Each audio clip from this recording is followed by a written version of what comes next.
우리 크리스찬들이 많이 쓰는 용어 중 특징적인 게 있어요. 기도라는 용어, 은혜라는 용어, 구원이라는 용어, 죄인이라는 용어들. 오늘은 그 중에서 누가 죄인인가를 한번 생각해 볼 필요가 있습니다. 기독교의 절기 중에 여러 가지가 있지만 오늘은 고난 주간, 부활절을 앞둔 그 고난 주간이 시작되는 날입니다. 이 고난 주간에 과연 누가 예수님을 힘들게 했는가? 누가 죄인인가? 세상적으로 보면 적게 훔친 자는 좀 도둑이죠. 그런데 크게 많이 훔친 자는 대도. 그런데 나라를 훔친 자는 누가 돼요? 왕이 돼요, 그 사람들은. 네. 작게 훔친 자는 그 사람을 들어서 바로 욕하고 나무라는데 크게 나라를 훔친 자는 욕을 하는 것은 이것은 좀 밸런스가 안 맞죠. 네. 적게 훔치거나 많이 훔치거나 죄인은 똑같은 죄인이다라는 것입니다. 도덕이 파탄나고 윤리가 사라지고 종교가 힘을 잃어가는 현실 앞에서 가장 큰 죄인은 바로 하나님을 모르는 자입니다. 바로 그들은 하나님의 아들을 죽인 자들이기도 합니다. 오늘 본문에 나오는 대제사장들과 바리새인들과 서기관들에 의하여 고초를 당하신 예수님이 바로 빌라도에게 심판을 당하셨고 자기의 십자가를 지시고 순환을 당하시는 내용들이 기록되어 있습니다. 예수님이 이 땅에 오시고 그의 공생애가 완성이 되는 결정적인 시간이 되는 것입니다. 30년 동안 바로 그는 아버지를 도와서 목수의 일을 열심히 도우면서 일을 했고요. 나머지 3년 동안에는 공생애를 살으신 거예요. 그리고 그 마지막에 지금 절정에 오른 시간이라는 것입니다. 오늘이. 예수님은 어떤 분이신가요? 창세기 1장 1절과 1장 26절을 보면은 천지를 창조하신 하나님이십니다. 엘로힘 하나님, 그 중에는 성부, 성자, 성령의 하나님이 되시는 것이죠. 그 성자의 하나님이시죠. 그 성자의 하나님은 요한복음 1장에 나타납니다. 1장 3절을 보면은요, 만물이 그로 말미암아 지은 바 되었으니 지은 것이 하나도 그가 없이는 된 것이 없습니다. 아멘. 아멘. 바로 만물을 지으신 분이시다는 것이죠. 예수 그리스도.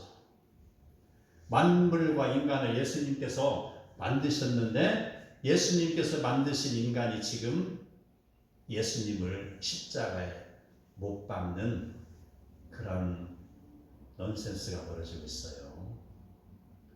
이스라엘의 정치, 종교의 지도자들인 대제사장, 바리새인, 서기관들은요, 자기들의 권력 유지를 위하여서 자기들의 뜻대로, 의지대로 살아가는 자들입니다. 자, 요즘으로 이야기하면은 과학 문명이 발달하여서 달을 정복하고 화성을 향하여서 우주선을 보내고 또 과학 문명에 의존하여서 태양계 안에서 생활하는 인간들입니다. 우리는 과학 문명 안에서 많은 것을 연구하고 누리고 그것을 즐겁게 생활하고 있어요. 결국은 자기의 의로 살아가는 것이죠. 이러한 모습들, 태양계 안에서의 한 인간일 뿐인데 그 안에서 이런 정치적이고 종교적이고 문화적인 것을 장악하고 살아가고 있으나 그들은 영혼의 분야는 건드리지 못하는 사람들입니다. 우리 얼마 전에 코로나가 전 세계를 휩쓸었죠. 바로 눈에 보이지 않는 작은 미생물에도 어찌할 줄 몰라하는 인간인데요. 또 귀신들이 그들 안에 들어오면은 그들은 미치고 어떠한 과학의 능력이나 노력이나 어떠한 힘으로도 그것을 극복할 수 없는 우리는 미약한 인간입니다.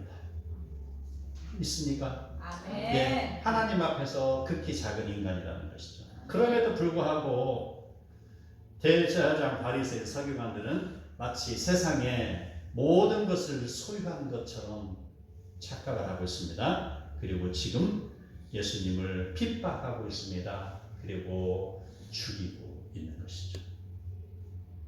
33절에 보면은 해골이라 하는 곳에 이르러 거기서 예수를 십자가에 못 박고 두 행악자도 그렇게 하니 하나는 우편에 하나는 좌편에 있더라. 결국 그들은 예수님을 십자가에 못 박았습니다. 돌아설 수 없는 강을 건너고 마는 것이죠.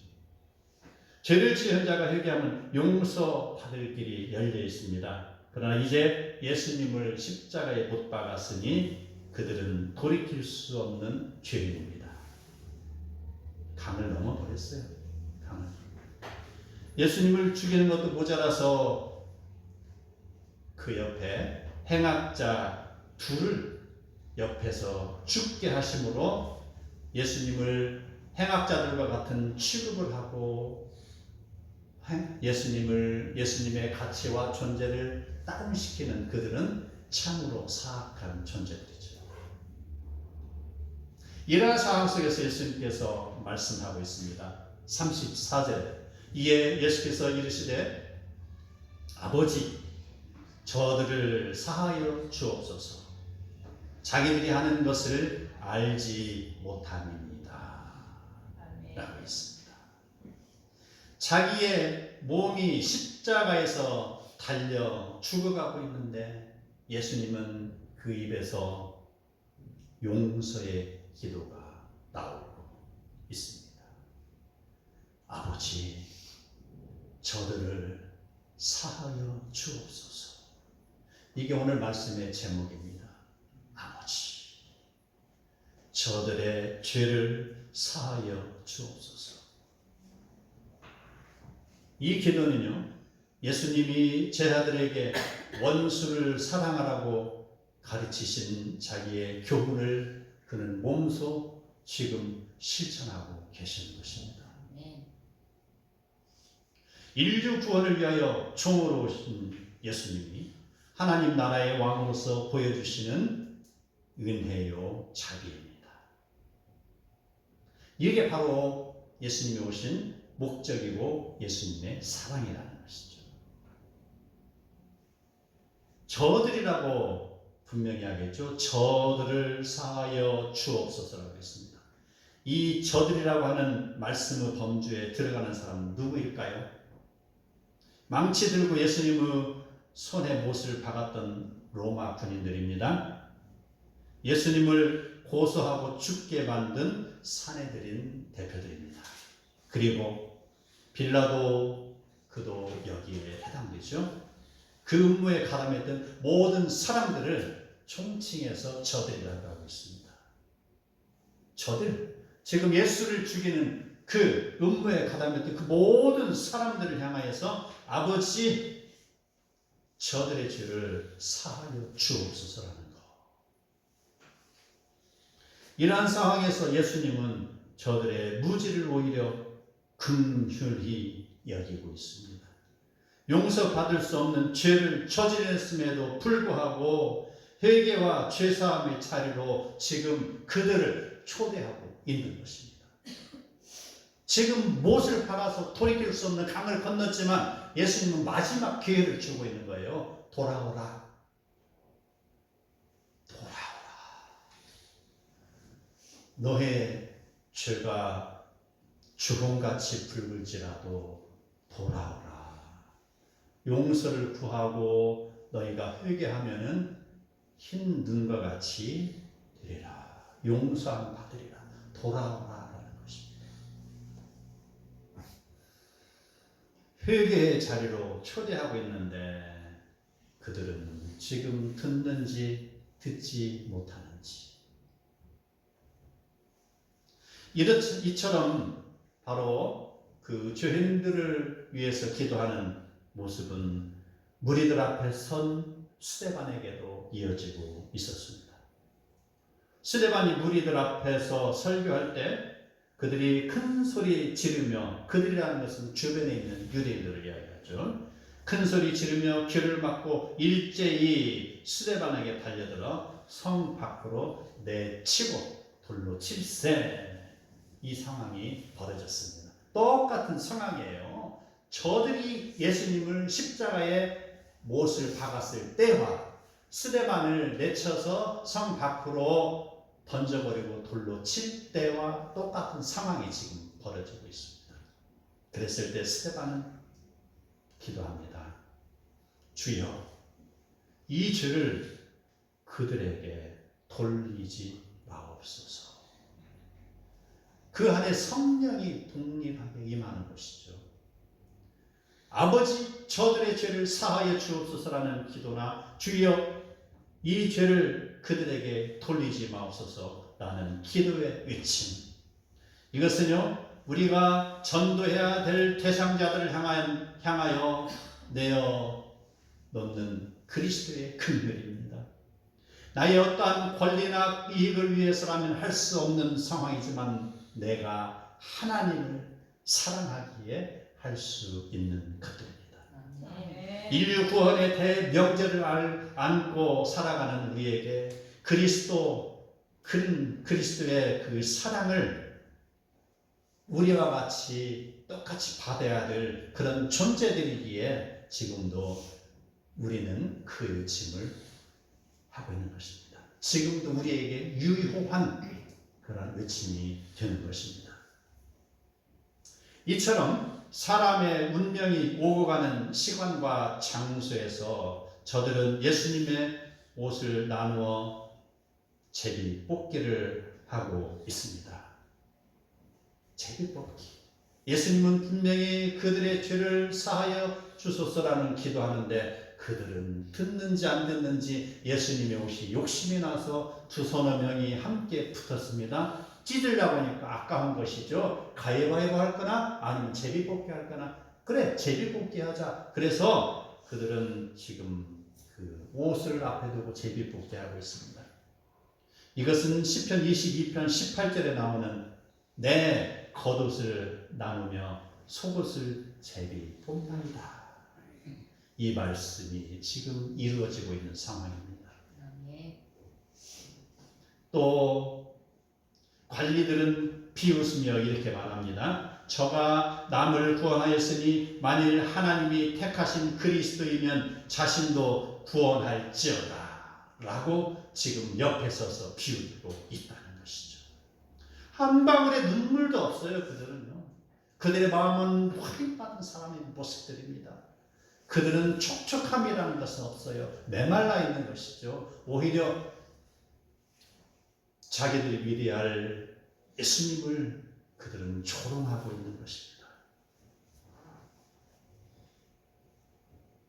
인간은요, 누구나 자기 중심적으로 생각하며 살아가고 있습니다. 그러나 자기의 인생에서 자기가 주인인 사람은 결국 좌절과 혼란에 빠질 수밖에 없습니다.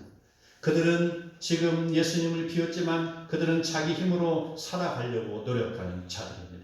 그들은 자기 스스로 구원할 능력도 가지고 있지 못하는 자들입니다. 그들은요, 지금 세상의 주인이신 예수님을 십자가에 못 박고서 심판자의 행세를 하고 있습니다. 마치 내가 주인인 것처럼, 이 세상의 주인인 것처럼, 내가 사내들인 회원이 돼서 이 권력을 영원토록 누릴 수 있다고 지금 착각을 하고 있죠. 그들은요, 마지막 회개의 기회를 줬음에도 불구하고 그 회개의 기회를 붙잡지 아니하고 끝까지 나의 길을 택하여 달려가고 있습니다.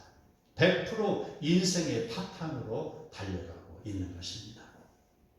성도 여러분, 어느 편에 서 있기를 원하십니까?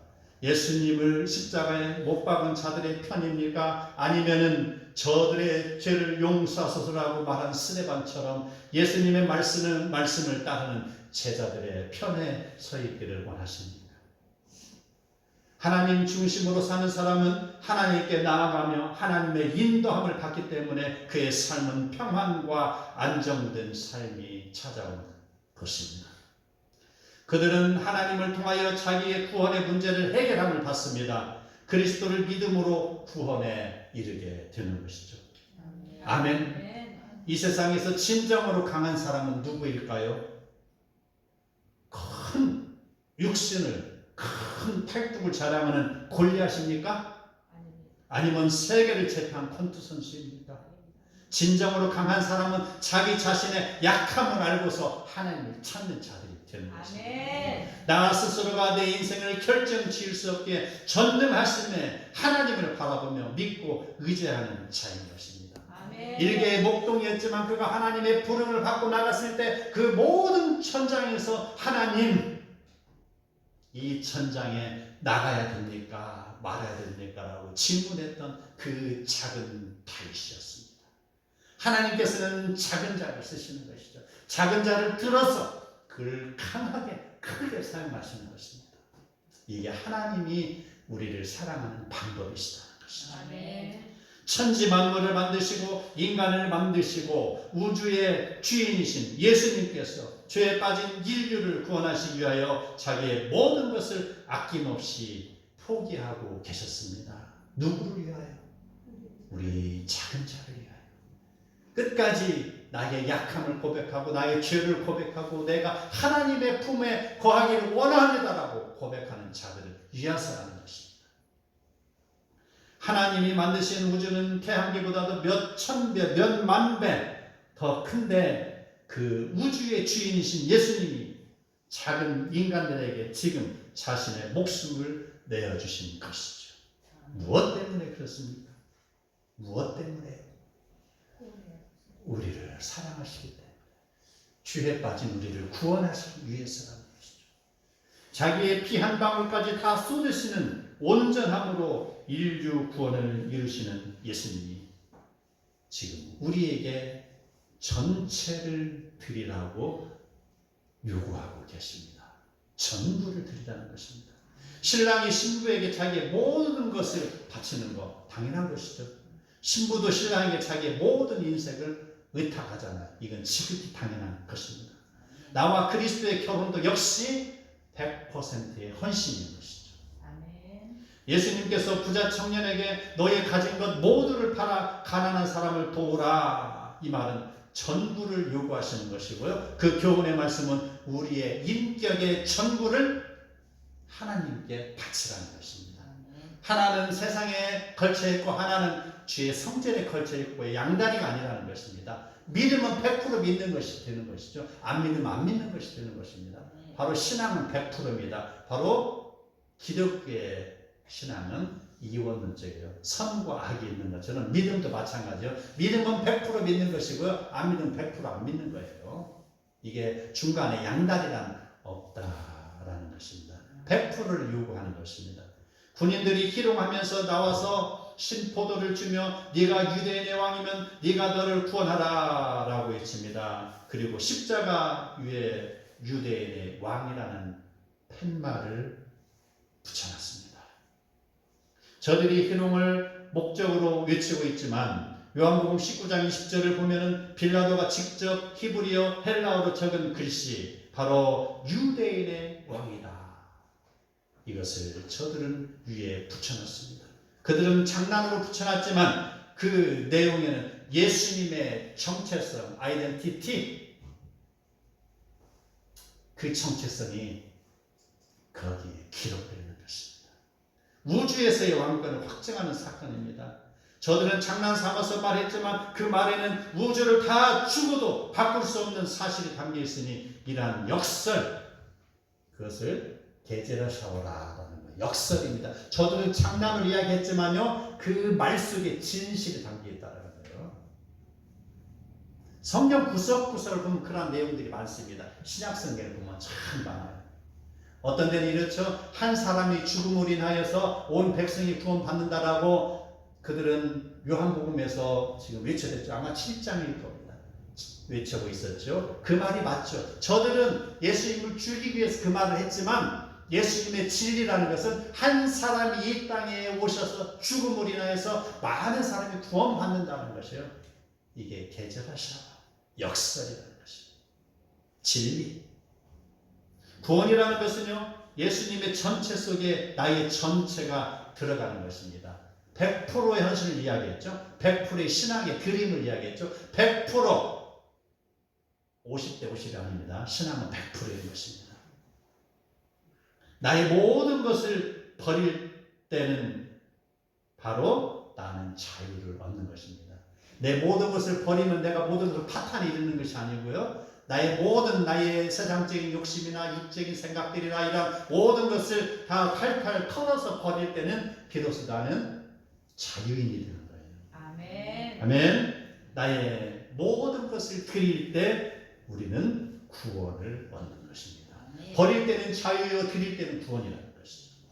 근데 그곳에 있는 용어가 있죠. 모든 것이라고 했습니다. 모든 것. 쪼가리 남겨두는 게 아니라는 것입니다. 사랑하는 성도 여러분, 이 고난의 주간에 자기의 인생을 장난처럼 살아가며 회개의 마지막 기회마도 뿌리치는 저들과 같이 되지 않아야 되겠습니다. 저들에게도 그리스도의 사랑을 전하는 성도가 되어야 되겠습니다. 아멘. 이 고난의 주간에 나의 몸과 마음과 전 인격을 드림으로 주님이 당하신 고난에 동참하고 주님이 주시는 모든 복을 소유하는 복된 성도 다 되시기를 축복합니다. 아멘. 아멘.